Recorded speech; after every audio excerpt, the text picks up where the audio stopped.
Aujourd'hui, la recherche de beauté est devenue une obsession mondiale. Des millions de personnes dépensent temps, énergie et argent pour améliorer leur apparence. On veut se sentir plus attirant, plus confiant, plus remarqué. Mais derrière cette quête légitime se cachent parfois des pratiques bien plus sombres. Beaucoup de rituels de beauté que certains utilisent sans méfiance sont en réalité inspirés ou influencés par des sources occultes. Ce qui semble inoffensif, un bain purificateur, une huile bénie, un parfum spirituel, un rituel d'attraction, peut être un canal spirituel dangereux. Satan ne se présente jamais avec des cornes et une fourche. Il se déguise en ange de lumière, comme le dit la Bible dans 2 Corinthiens 11-14. Il utilise des choses séduisantes, agréables, voire spirituelles, pour attirer l'homme dans des alliances invisibles. Le monde moderne a simplement rebaptisé les anciennes pratiques païennes. Ce qu'on appelait autrefois sortilèges de beauté se nomme aujourd'hui soins énergétiques, rituels de lumière ou magie blanche. Pourtant, le principe reste le même. Invoquer ou activer des forces spirituelles étrangères à Dieu pour obtenir un résultat. Et tout ce qui ne vient pas du Saint-Esprit ouvre la porte à un autre esprit. Le danger est que beaucoup de croyants ne discernent plus la différence. Par ignorance ou curiosité, certains participent à des rituels de beauté enseignés sur Internet, dans des salons ou par des coachs spirituels. Ils ne se rendent pas compte qu'ils introduisent des pratiques de sorcellerie dans leur vie quotidienne. Une prière mélangée à des incantations, une huile consacrée sans origine biblique ou un objet protecteur peuvent suffire à créer un lien spirituel non voulu. La Bible nous appelle à la vigilance. « Mon peuple périt faute de connaissance » Osée 4, 6. Ce n'est pas parce qu'un rituel semble doux, féminin ou naturel qu'il est acceptable devant Dieu. Le diable sait enrober le mal dans ce qui paraît beau. Il ne pousse pas les gens directement vers le mal. Il leur fait croire qu'ils se rapprochent du bien. Le but de cette vidéo est de mettre en lumière 7 rituels de beauté très répandus qui, derrière leur apparence inoffensive, sont profondément entachés de pratiques occultes. Il ne s'agit pas de juger ceux qui les ont utilisés, mais de révéler la vérité afin que chacun puisse choisir la pureté spirituelle et se détacher de ce qui ne vient pas de Dieu. Car la véritable beauté, celle qui demeure, ne dépend pas d'un rituel, mais d'un cœur soumis à Christ. Depuis le commencement, la beauté attire, influence et séduit, mais selon la parole de Dieu, il existe 2 types de beauté, celle qui vient de Dieu et celle que le monde glorifie. La beauté selon Dieu est pure, simple et humble. Elle découle d'un cœur transformé par l'Esprit Saint. La beauté selon le monde, elle, cherche à séduire, à impressionner et à dominer le regard des autres. La Bible est plus claire. Que votre parure ne soit pas celle extérieure, la coiffure, les bijoux d'or, les vêtements élégants, mais celle intérieure, cachée dans le cœur, la parure incorruptible d'un esprit doux et paisible, qui est d'un grand prix devant Dieu. 1 Pierre 3:3-4. Ce verset ne condamne pas le soin du corps ou le fait de se présenter proprement. Il met plutôt en garde contre une dépendance à l'apparence extérieure. Dieu regarde le cœur, alors que le monde ne voit que l'image. Et c'est précisément cette faiblesse du regard humain que l'ennemi exploite. Aujourd'hui, l'industrie de la beauté est devenue une arme culturelle et spirituelle. Elle définit ce qu'il faut être pour plaire, réussir ou être aimé.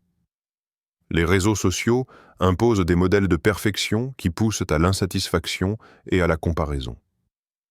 Derrière ces standards, il y a souvent une influence spirituelle subtile.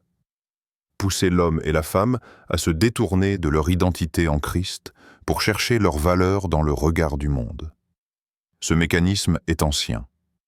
Dans le jardin d'Éden, Ève a été séduite par ce qu'elle voyait.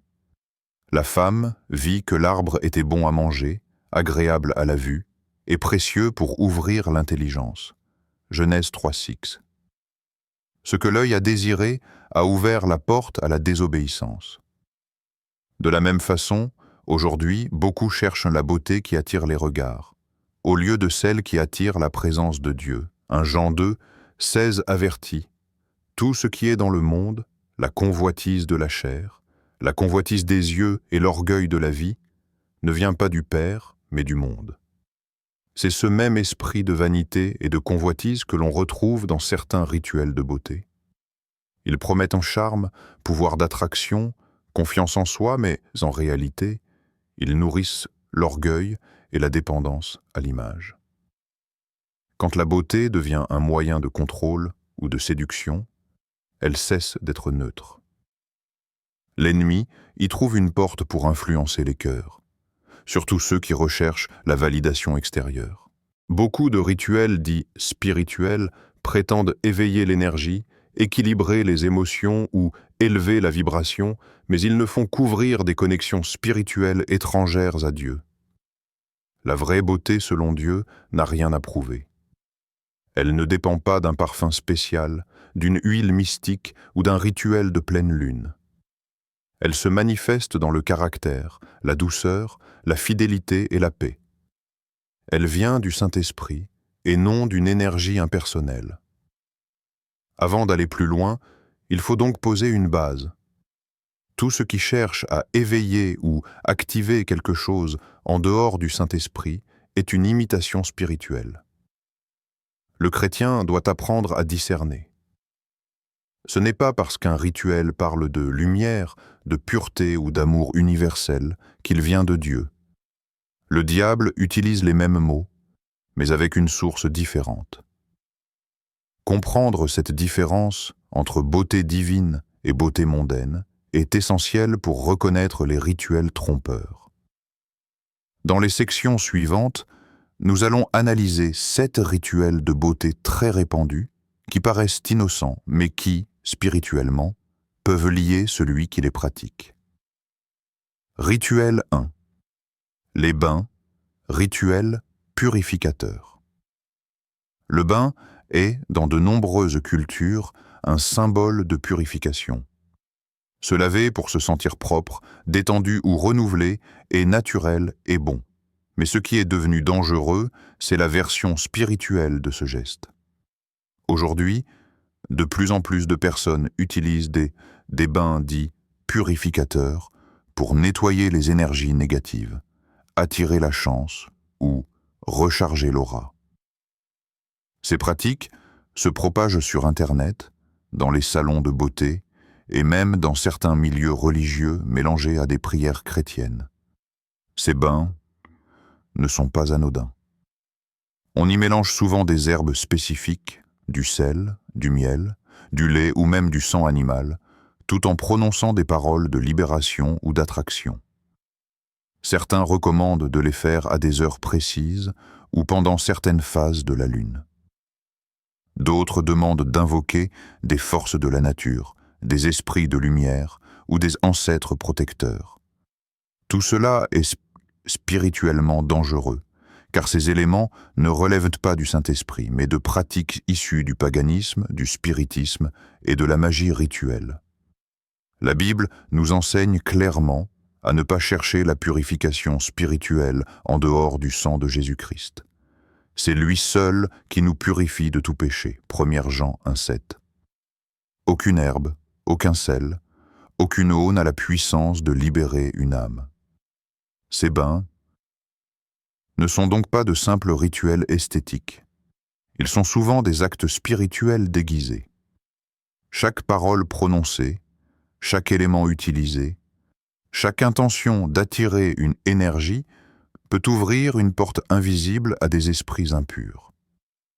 Dans certaines traditions africaines, antillaises ou sud-américaines, ces bains sont directement liés à la sorcellerie ou au vaudou. On y fait des offrandes à des esprits de l'eau, à des divinités féminines ou à des entités censées donner beauté et attraction. Le problème, c'est que ces entités exigent toujours quelque chose en retour. La fidélité spirituelle, l'obéissance ou des sacrifices cachés. Ce n'est plus un simple soin du corps, c'est une alliance spirituelle. Même quand ces pratiques semblent modernisées ou spiritualisées, leur nature ne change pas. Parler d'énergie ou de vibration positive ne rend pas cela compatible avec la foi chrétienne. Derrière ces termes se cachent souvent des esprits déguisés. Et le chrétien doit se souvenir que la véritable purification est une œuvre intérieure. L'eau du baptême symbolise la mort au péché, et la nouvelle vie en Christ, ce n'est pas un rituel magique, mais un acte de foi. Certains croyants, sans mauvaise intention, font ces bains en pensant simplement se purifier après une période difficile. Mais spirituellement, ces gestes peuvent créer des liens.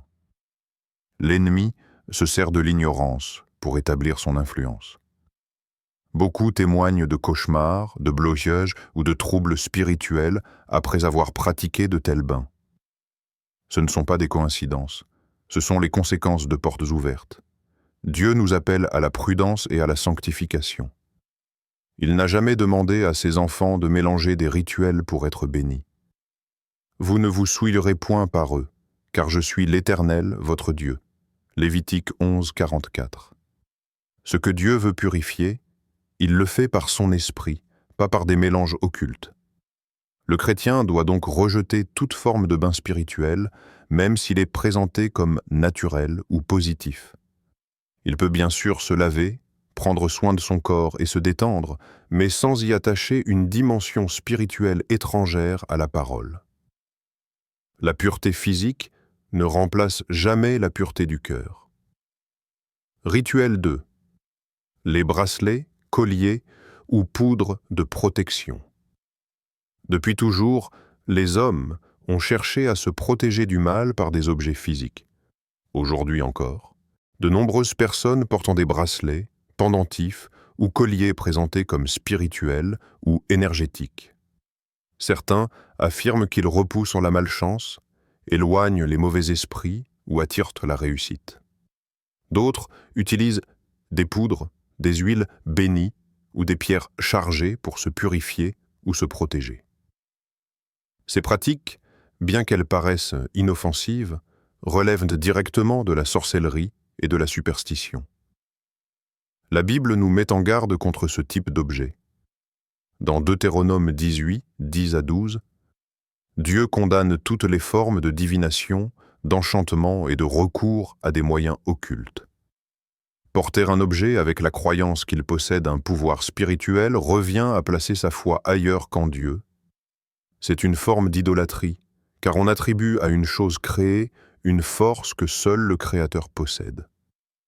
Beaucoup de ces objets sont consacrés avant d'être vendus. Cela signifie qu'ils ont été soumis à des rituels où des incantations, des offrandes ou des invocations d'esprit sont prononcées. On les appelle des objets chargés. Même si la personne qui les achète n'en sait rien, le lien spirituel existe déjà. En portant un tel objet, elle devient spirituellement connectée à la source de cette bénédiction. Ce n'est donc pas une protection, mais une porte ouverte à l'oppression spirituelle. Certains bracelets ou colliers sont décorés de symboles religieux ou universels. Œil protecteur, main de Fatima, croix avec des symboles mêlés, pierre de naissance, pendentif de lune ou de chakra. Le danger ne vient pas du métal ou de la pierre elle-même, mais du sens spirituel qu'on y attache. Chaque symbole est une déclaration invisible. Quand un chrétien porte un signe qui représente autre chose que le royaume de Dieu, il envoie un message spirituel contradictoire. Celui de l'alliance avec une autre puissance. Il en va de même pour les poudres ou huiles dites de protection. Beaucoup sont vendus comme des produits bénis, mais en réalité, elles ont été préparées dans des contextes occultes. Elles contiennent parfois des éléments symboliques, sel, encens, racines ou extraits d'herbes associés à des esprits. Les utilisateurs sont invités à les appliquer sur la peau ou à les verser dans la maison tout en récitant certaines paroles. Tout cela n'a rien de biblique. Jésus n'a jamais enseigné à ses disciples à se protéger par des objets ou des substances.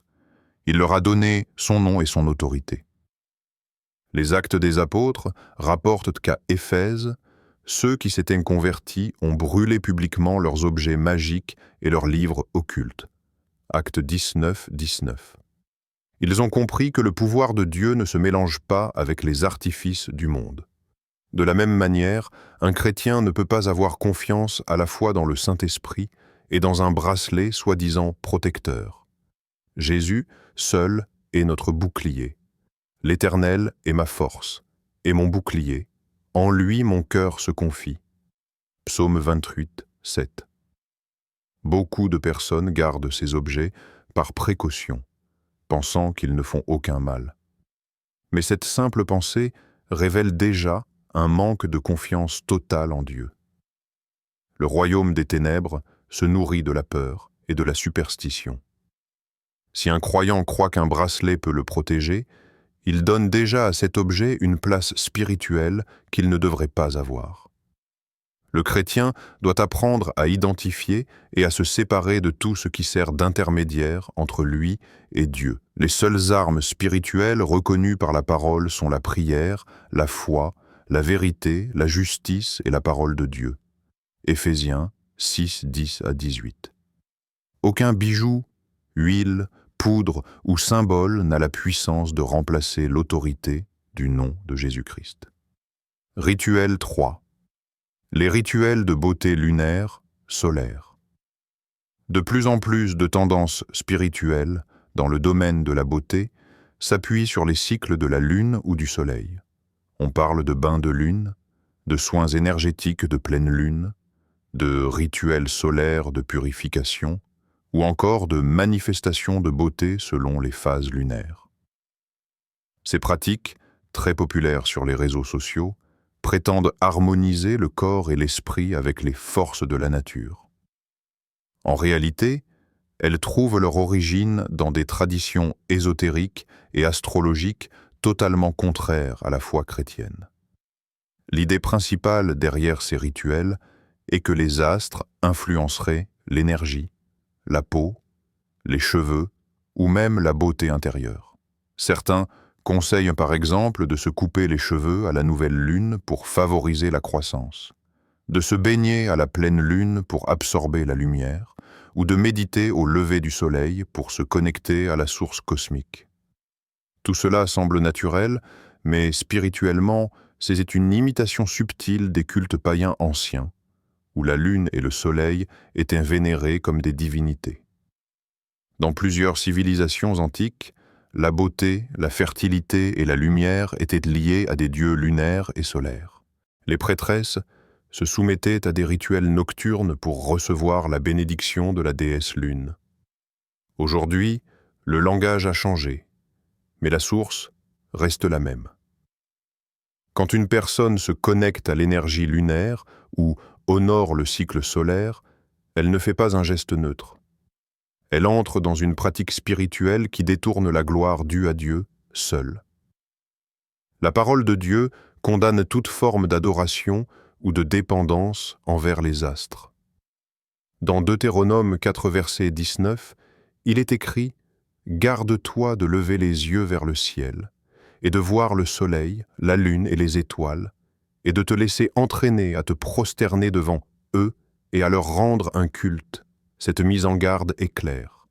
Dieu seul est créateur, et les astres ne sont que des œuvres de ses mains. Leur rôle n'est pas de diriger nos vies ni d'influencer notre beauté, mais simplement d'indiquer les temps et les saisons. Les rituels lunaires ou solaires fonctionnent sur le même principe que l'astrologie. Ils attribuent un pouvoir spirituel à des éléments de la création. Or, c'est une forme de sorcellerie douce. On n'y parle pas forcément de démons ou de magie, mais on place sa foi dans une énergie impure, une force cosmique qui n'a rien à voir avec le Saint-Esprit. Derrière ces gestes soi-disant positifs se cachent souvent des invocations inconscientes et des ouvertures spirituelles. Certaines personnes chrétiennes, mal informées, pratiquent ces rituels en pensant qu'ils ne sont que symboliques. Elles prient pendant la pleine lune, purifient leur maison avec de la lumière naturelle, ou méditent à des heures spécifiques. Mais la source de la lumière spirituelle du croyant n'est pas le soleil ni la lune, c'est Jésus-Christ, la lumière du monde. Jean 8,12. Toute autre lumière est trompeuse, car elle cherche à remplacer celle du Christ.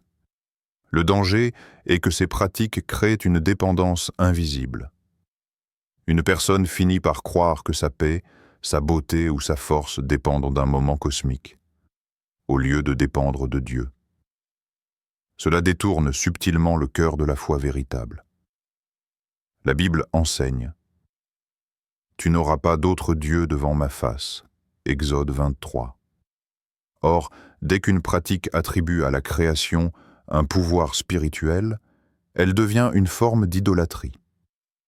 Le chrétien doit donc se détacher de toute routine basée sur les astres. Prendre soin de soi? Oui. Mais programmer sa beauté selon la lune ou chercher des énergies naturelles? Non. Ces choses ne viennent pas de Dieu. La véritable lumière qui purifie et renouvelle, c'est celle de la parole et du Saint-Esprit. C'est elle seule qui embellit sans tromper, sans influencer et sans asservir. Rituel 4. Les onctions énergétiques ou vibratoires. Sous des apparences modernes et séduisantes, les onctions dites énergétiques ou vibratoires se sont largement répandues. On les retrouve dans les spas, les boutiques ésotériques, mais aussi dans certains milieux spirituels mélangés.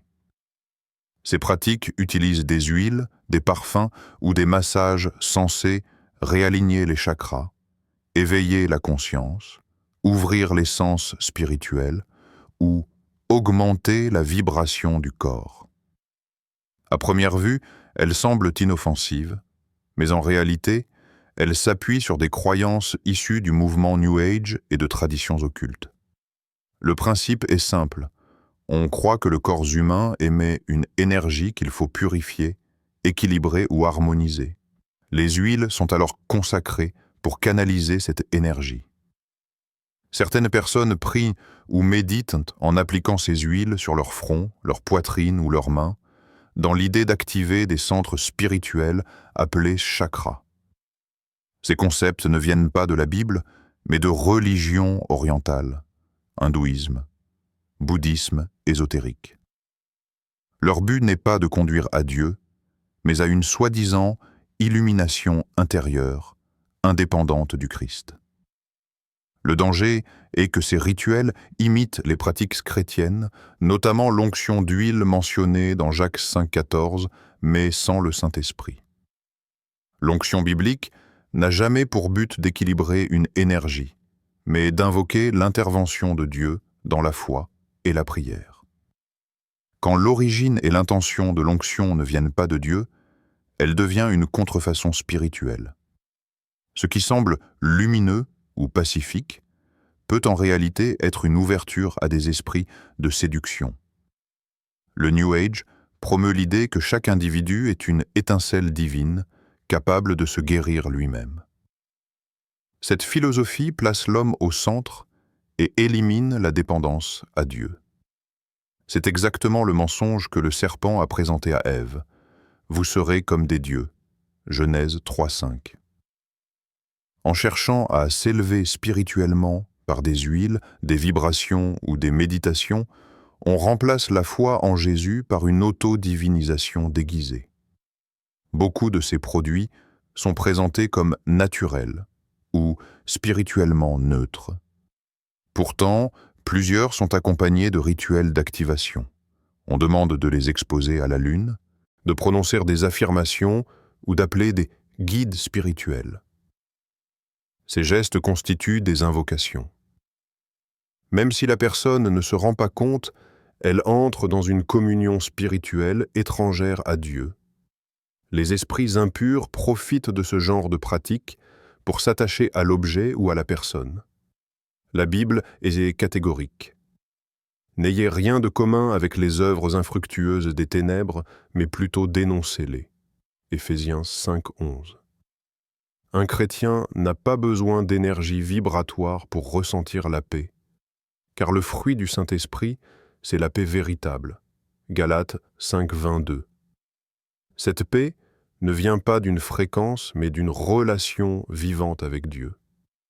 Beaucoup de personnes ayant pratiqué ces onctions énergétiques témoignent ensuite de troubles spirituels, confusion, cauchemars, lourdeur, éloignement de la prière. C'est le signe clair qu'une influence étrangère s'est installée. Le diable se sert de l'apparence du bien pour installer sa présence. Une huile n'a aucun pouvoir spirituel par elle-même, mais les paroles ou les rituels prononcés sur elle peuvent la transformer en point de contact spirituel. Le chrétien doit donc être vigilant. S'il veut utiliser de l'huile, qu'il le fasse selon la parole, avec prière et foi, dans le nom de Jésus. Aucune huile vibratoire, aucun parfum énergétique ne peut remplacer l'action du Saint-Esprit. Ce que Dieu donne gratuitement, l'ennemi essaie toujours de vendre sous une autre forme. La vraie onction, celle qui transforme, ne s'achète pas et ne se prépare pas avec des cristaux ou des incantations. Elle vient directement du trône de Dieu. Rituel 5. Le maquillage rituel et les symboles cachés. Le maquillage, à la base, est un moyen d'exprimer la beauté ou d'affirmer un style. Mais depuis quelques années, certaines tendances vont bien au-delà de l'esthétique. De nombreux maquillages s'inspirent de divinités anciennes, de symboles mystiques ou de concepts spirituels tirés de cultures païennes. Derrière ces modes se cachent souvent des influences spirituelles que beaucoup ignorent. Certains maquillages reproduisent volontairement les styles des prêtresses égyptiennes, des déesses hindoues ou des figures mystiques. On voit des yeux maquillés en forme d'ankh, de croissants lunaires, ou entourés de signes rappelant les divinités d'Isis ou d'Horus. D'autres intègrent des motifs comme l'œil illuminé, le serpent, le triangle ou la pyramide. Ces symboles ne sont pas décoratifs. Ils ont des significations spirituelles très précises dans les traditions occultes. Les porter ou les reproduire, même pour le style, revient à s'associer visuellement à ce qu'ils représentent. Dans Deutéronome 7:26, Dieu avertit « Tu n'introduiras point une chose abominable dans ta maison, de peur que tu ne sois voué à l'interdit comme elle. » Cela ne concerne pas seulement les objets, mais aussi les signes et images qui symbolisent des puissances contraires à Dieu. Les symboles spirituels ont toujours eu un rôle d'invocation ou d'appartenance. Dans le monde spirituel, rien n'est neutre. Ce qui symbolise une divinité devient une porte vers elle. Les tatouages dits spirituels suivent la même logique. Beaucoup de personnes se font marquer la peau avec des signes censés représenter la force, la lumière, la paix intérieure ou la protection. Mais la plupart de ces symboles viennent du bouddhisme, du chamanisme, de l'alchimie ou de l'occultisme. Derrière un dessin se cache souvent une prière gravée, une formule ou une invocation invisible. Le tatouage devient alors un sceau spirituel. L'industrie de la beauté exploite cette fascination pour le mystique. Des marques lancent des gammes de maquillage inspirées de l'ésotérisme, des déesses ou des énergies cosmiques. Les publicités parlent d'activer son pouvoir intérieur, de réveiller la déesse en soi ou d'illuminer le troisième œil. Ces expressions ne sont pas anodines. Elles font directement référence à des doctrines spirituelles contraires à l'Évangile. Un chrétien ne devrait pas se parer de symboles qui glorifient d'autres puissances. Le maquillage n'est pas mauvais en soi, mais quand il devient un moyen de représenter des entités spirituelles, il sort du cadre de Dieu. La beauté chrétienne ne cherche pas à imiter des déesses ni à envoyer un message spirituel ambigu. Elle reflète la simplicité, la modestie et la pureté. L'apôtre Paul écrit Tout m'est permis, mais tout n'est pas utile. Première épître aux Corinthiens 10:23. Même si certaines choses paraissent acceptables, elles peuvent avoir un impact invisible. Le diable se sert souvent des tendances culturelles pour normaliser des symboles spirituels contraires à Dieu. Le croyant doit donc rester vigilant. Ce qui se place sur le corps peut devenir une marque d'appartenance.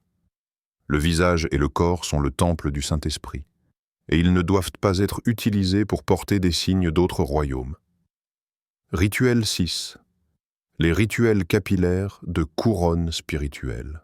Les cheveux ont toujours eu une signification symbolique dans la plupart des cultures. Dans la Bible, Allah, il représente souvent la gloire ou la consécration. Samson, par exemple, recevait sa force de Dieu à travers sa chevelure consacrée. Juge 16:17. C'est pourquoi le diable cherche aussi à utiliser ce symbole pour établir des liens spirituels.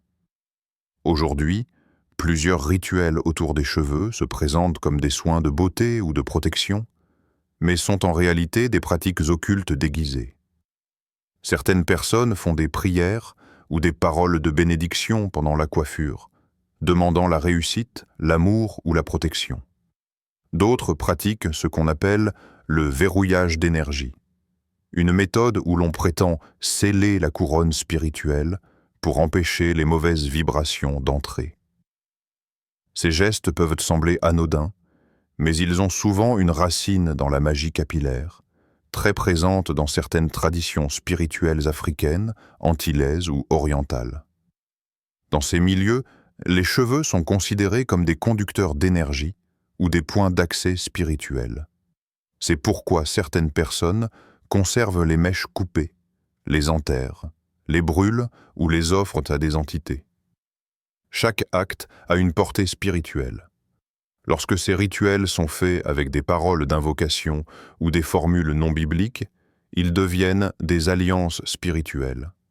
Ce n'est plus un soin capillaire, c'est une cérémonie occulte. Le danger se trouve aussi dans la dépendance à certaines coiffeuses ou mères spirituelles qui font des prières pendant la coiffure. Il existe malheureusement des cas où des personnes ont été spirituellement liées ou attaquées après avoir confié leurs cheveux à quelqu'un qui pratiquait la sorcellerie ou la divination. Le contact physique pendant la coiffure peut devenir un canal spirituel. C'est pourquoi le croyant doit prier avant et confier son corps et ses cheveux à Dieu. La parole dit « Ne participez pas aux œuvres infructueuses des ténèbres, mais plutôt dénoncez-les » Éphésiens 5:11. Il est important de comprendre que tout ce qui se fait sur le corps avec une intention spirituelle non fondée sur la parole ouvre une porte. Les cheveux ne sont pas un point d'énergie à protéger, mais un don de Dieu à entretenir simplement. Certains rituels capillaires recommandent aussi d'utiliser des huiles ou poudres de chance, des eaux de bénédiction ou des mélanges faits selon les jours astrologiques. Ce sont des formes de magie douce, car elles lient l'apparence physique à des forces spirituelles étrangères. L'enfant de Dieu ne doit jamais rechercher la protection de sa couronne ailleurs qu'en Christ.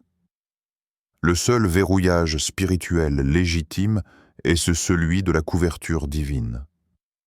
Le Saint-Esprit protège le croyant sans qu'il ait besoin d'un rituel, d'une incantation ou d'un symbole. La vraie beauté d'une femme ou d'un homme consacré réside dans la présence de Dieu, pas dans un rituel capillaire. Rituel 7. Les bains de miel, lait, œufs ou parfums d'attraction. Le dernier rituel, très répandu aujourd'hui, concerne les bains et parfums dits d'attraction. On les présente comme des moyens naturels ou spirituels pour attirer la chance, trouver l'amour, obtenir la faveur ou se faire remarquer positivement. Ces pratiques utilisent souvent du miel, du lait, des œufs, des fleurs ou des parfums dans lesquels on prononce des paroles d'intention. Beaucoup affirment qu'il s'agit simplement de symboles de douceur ou de nettoyage énergétique, mais spirituellement, ces rituels sont directement inspirés de la magie d'amour. Dans plusieurs traditions occultes, le miel symbolise l'envoûtement et la séduction. Il est utilisé pour adoucir le cœur d'une personne ou pour attirer une énergie favorable. Le lait, quant à lui, représente la fécondité et la pureté rituelle dans les cultes païens. L'œuf est considéré comme un absorbant d'énergie, souvent employé pour transférer un mal spirituel ou attirer la prospérité. Ces éléments, combinés à des paroles prononcées avec intention, deviennent des actes magiques, car ils cherchent à manipuler le monde spirituel pour obtenir un résultat matériel ou affectif. Le problème n'est pas le miel, ni le lait, ni l'œuf en eux-mêmes. Dieu a créé ces choses bonnes. Le danger vient de l'usage spirituel qu'on en fait. Quand on attribue à une matière un pouvoir surnaturel, on quitte la foi pour entrer dans la superstition. La Bible enseigne que toute faveur véritable vient de Dieu, pas de rituel. La grâce et la gloire, c'est l'Éternel qui les donne. Psaume 84, 12. Ces bains d'attraction sont une imitation de la bénédiction divine. Ils promettent amour, réussite et reconnaissance, mais ils établissent en réalité des liens spirituels de dépendance.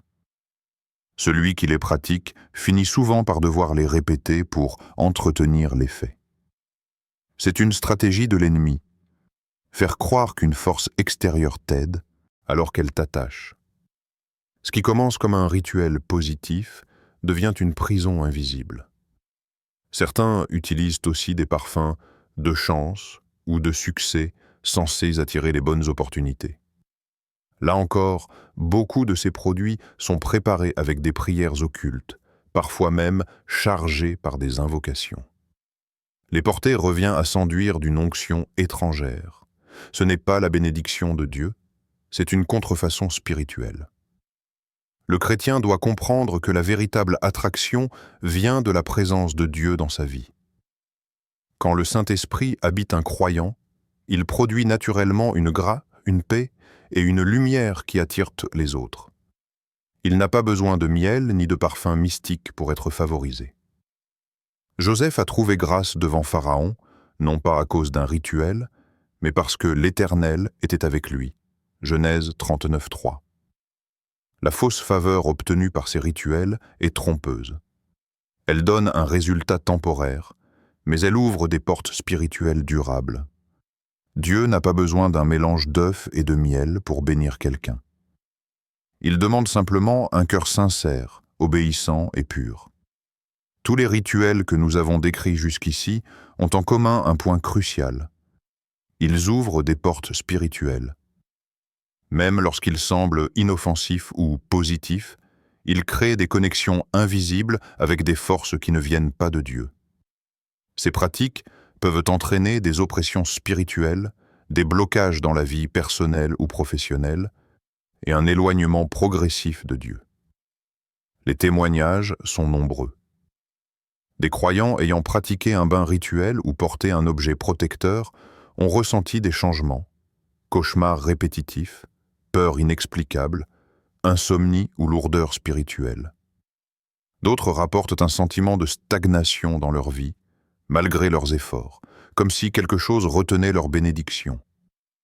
Ce sont des effets réels d'une influence spirituelle étrangère. Spirituellement, l'ennemi utilise ces rituels pour créer des alliances invisibles. Même la curiosité ou la pratique répétée, sans mauvaise intention, peut établir un lien.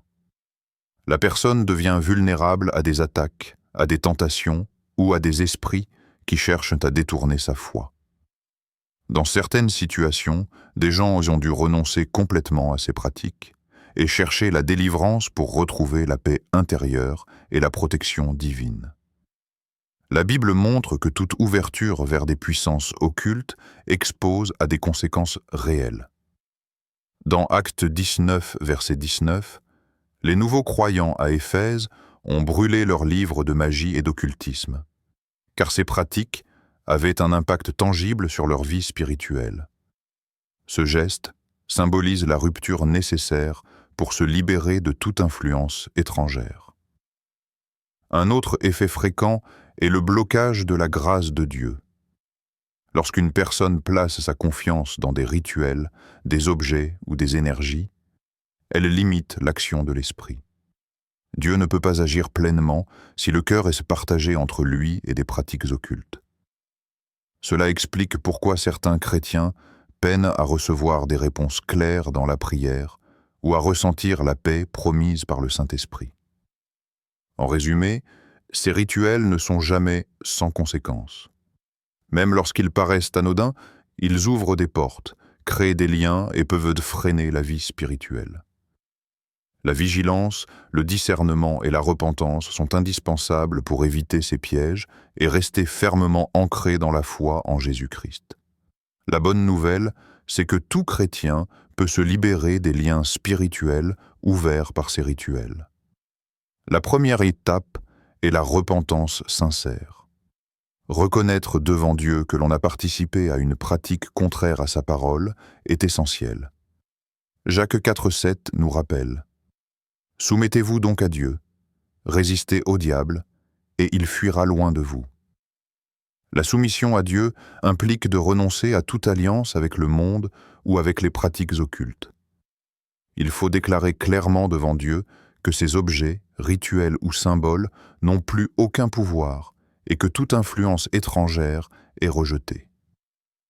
Cela peut se faire par une prière simple, directe et sincère, en invoquant le nom de Jésus-Christ. « Seigneur Jésus, je renonce à toute pratique qui ne vient pas de toi.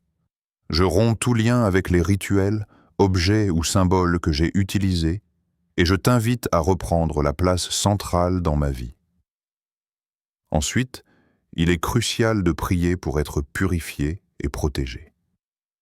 Éphésiens 6, 10 à 18 enseigne l'importance de revêtir toute l'armure de Dieu. La vérité, la justice, l'évangile, la foi, le salut et la parole. La prière devient alors une arme contre toute oppression ou influence spirituelle. La foi active dans le nom de Jésus permet de restaurer le lien avec le Saint-Esprit et de recouvrer la paix. Enfin, la sanctification quotidienne est indispensable. Se détacher de tout rituel mondain et méditer sur la parole, prier régulièrement, participer à la vie de l'Église et garder le cœur tourné vers Dieu empêche toute réouverture de portes spirituelles. La vigilance est quoi ? Ne jamais croire qu'une pratique extérieure peut remplacer la relation avec Dieu. Rompre ces liens ne se fait pas par des gestes magiques, mais par la foi, la repentance et l'autorité de Jésus-Christ. Le chrétien reçoit la libération dès qu'il place son cœur entièrement en Dieu, se soumet à lui et rejette toute pratique contraire. La véritable beauté ne se mesure pas par des bains, des huiles, des objets ou des symboles. Elle ne dépend pas des rituels, des cycles lunaires ou des incantations. La beauté qui honore Dieu naît d'un cœur pur, soumis à Christ et rempli du Saint-Esprit. C'est cette lumière intérieure qui attire, protège et transforme, et non des pratiques occultes qui ouvrent des portes dangereuses. Chaque chrétien est appelé à rejeter toutes ces pratiques, à rompre tout lien avec le monde spirituel contraire à Dieu et à placer sa foi entièrement dans le Seigneur. La paix, la faveur et la vraie gloire viennent uniquement de lui. Une vie consacrée, humble et guidée par l'Esprit, produit une beauté durable et inattaquable. Ne cherchez pas la validation dans le rituel ou l'objet, mais dans la relation vivante avec Jésus-Christ. Sa lumière éclaire, purifie et rend véritablement beau. Toute autre voie est trompeuse et temporaire.